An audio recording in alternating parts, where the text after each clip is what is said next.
આજરોજ સવારે jail opening સમયે અમારા સ્ટાફ દ્વારા આઉટ સર્કલ વિભાગમાં રાઉન્ડ લેતા ત્યાં એક કાળા કલરનું જબલું યાર્ડ નંબર 1 આ રોડની સાઈડથી પડેલું હતું, જેને ખોલી ચેક કરતા તેમાં બિનઅધિકૃત ચીજવસ્તુઓ મળી આવેલ હતી।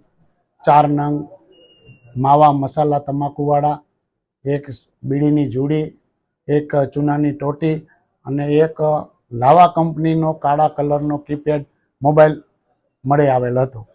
જે સંદર્ભે આ કોણ ફેંકી ગયું, કઈ રીતે જેલની અંદર આવેલ એ બાબતે અમે અત્રેથી એ ડિવિઝન ખાતે ધોરણસરની પોલીસ ફરિયાદ દાખલ કરવામાં આવેલ છે।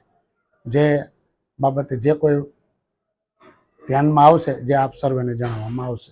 આપણે રૂટીન ઝડતી કરતા હોય, કાયમી સવારમાં અને સાંજે 2 ટાઈમ આઉટ સર્કલમાં રૂટીન ચેકિંગ કરતા હોય અને કાયમી એક વિભાગમાં ઝડતી હાજર સ્ટાફ દ્વારા કરવામાં આવે છે। અમુક સમય 2 વાર બી ઝડતી કરીએ છીએ।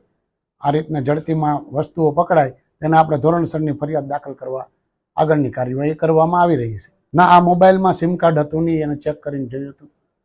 બેટરી લાવા કંપનીની જ હતી, નવો મોબાઈલ જ હતો, કીપેડ મોબાઈલ હતો।